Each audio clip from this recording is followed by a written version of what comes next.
आपको बता दें, जाति आधारित वैसे भी पॉलिटिक्स होती रही है बिहार में शुरू से ही, लेकिन ये आंकड़े सामने आने के बाद अब इसका किस रूप में असर पड़ेगा। इस वक्त हमारे साथ संजय कुमार जी जुड़ चुके हैं। अब अक्सर आंकड़ों को लेकर संजय कुमार जी से बहस होती रहती है, पॉलिटिकल एनालिस्ट है। संजय जी, सबसे पहले इन आंकड़ों के सामने आने के बाद अब ये किस रूप में नजीर बनेगा, जैसा कि बिहार सरकार की ओर से दावा किया जा रहा है, क्या पड़ेगा इसका राजनीतिक असर? देखिए चित्रा जी, अब आंकड़े आ गए हैं और आंकड़ों के आधार पे ये लगता है कि ओबीसी को अगर आप लोअर ओबीसी और अपर ओबीसी के आंकड़ों को जोड़ दें तो तकरीबन ये 55-56% का आंकड़ा आता है। बिल्कुल। अभी जो भी प्रावधान है रिजर्वेशन का ओबीसी के लिए, चाहे वो सरकारी नौकरियों में हो, शिक्षा संस्थाओं में हो, वो लगभग 27% के आसपास है। तो अब ये विपक्षी पार्टियां, चाहे आरजेडी हो, जेडीयू हो, कांग्रेस हो, इस तरह की पार्टियां, ये सारी पार्टियां अब इस बात का डिमांड करेगी कि देखिए हिस्सेदारी जितनी होनी चाहिए उतनी हिस्सेदारी दी नहीं गई है। पहले तो इस बात का जिक्र किया जाएगा कि कई वर्षों तक, कई दशकों तक ओबीसी को आरक्षण नहीं मिला और जो दिया भी गया उसमें भी एक तरह से धोखाधड़ी हुई।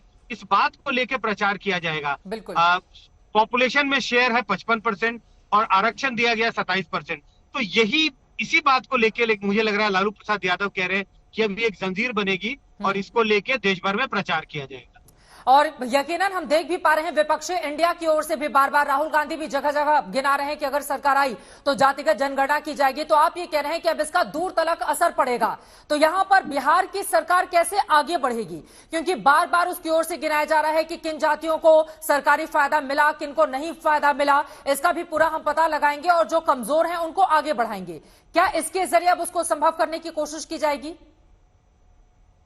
ये भी कोशिश की जाएगी, क्योंकि अभी तो सिर्फ आंकड़े आए हैं, नंबर्स आए हैं। तो नंबर्स के इर्द गिर्द भी खेल होगा, क्योंकि ये कहा जाएगा, जिसका मैंने पहले जिक्र किया कि जितनी हिस्सेदारी होनी चाहिए थी, जितना आरक्षण मिलना चाहिए था, उतना आपने दिया नहीं।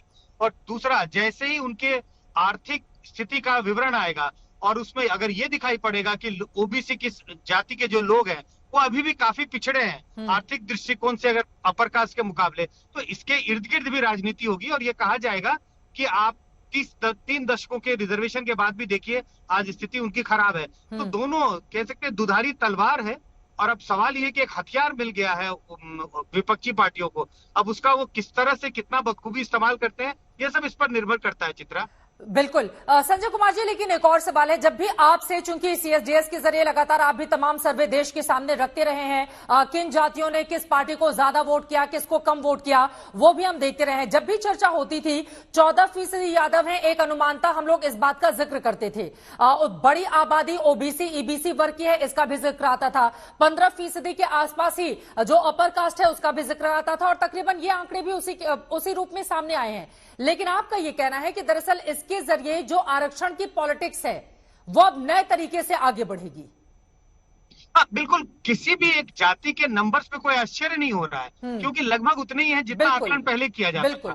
तो हाँ, तो उस पे कोई आश्चर्य की बात नहीं है। कोई ऐसा नहीं है कि बहुत अचंभित आंकड़े आए, लेकिन अब एक कह सकते हैं कि अब एक ऑथेंटिक आंकड़ा है तो सरकार इसको हथियार बनाएगी और जिसका जिक्र मैंने पहले भी किया और यही अंदेशा था। इसी बात को लेकर सरकार जनता तक के बीच में जाएगी और कहेगी कि देखिए आपकी जितनी हिस्सेदारी होनी चाहिए उतनी सरकार ने दी नहीं है, आपके साथ छल कपट किया गया है। और इसका संबंध, इसको वो रिजर्वेशन विद इन रिजर्वेशन, जो महिलाओं के आरक्षण में, ओबीसी महिलाओं के आरक्षण के जो डिमांड कर रहे हैं, उससे भी जोड़ के देखने की कोशिश करेगी। तो एक पैकेज सा दिखाई पड़ता है। विपक्ष के हाथ में एक पैकेज लग गया हाथ कि पहले आपको आरक्षण नहीं दिया भी तो आधा अधूरा दिया, और अब महिलाओं के आरक्षण की बात कर रहे हैं संसद और विधानसभा में, उसके लिए भी तैयार नहीं है। तो कुल मिला के एक स्टोरी बनाने की कोशिश की जाएगी कि देखिए कैसे बीजेपी ओबीसी के साथ छल कपट करती है।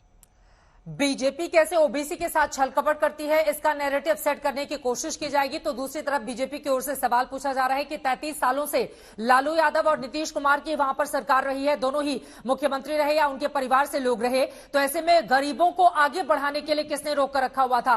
नई तरह की पॉलिटिक्स ने यहां से जन्म ले लिया है। और संजय जी, एक जल्दी से आपसे और जानकारी, उसके बाद शशि भूषण हमारे संवाददाता पटना से जुड़ चुके हैं, उनके पास में जाऊंगी।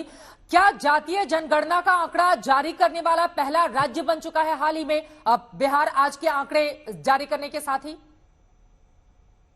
बिल्कुल चित्रा जी, मुझे लगता है कि पहला राज्य है जो जातीय जनगणना को सामने लेके आया है। और मुझे लगता है ये हथियार इन्होंने इसी के लिए इस्तेमाल किया, क्योंकि बार बार इस बात का जिक्र हो रहा था बीजेपी इस बात का जिक्र करती थी कि अगर आपने जातीय जनगणना कर लिया तो इसके आंकड़े सामने लेके आते क्यों नहीं। तो कम से कम इन्होंने ये आंकड़े सामने लाके इसका जवाब दे दिया।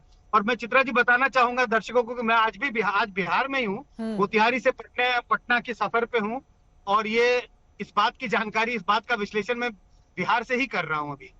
तो ये और अच्छी बात है, जब आप लोगों से बातचीत करेंगे तो उसके जरिए उनके मन में क्या है इस जातिगत जनगणना के आंकड़ों को लेकर, वो हमारे दर्शकों को और ज्यादा बेहतर पता चल पाएगा।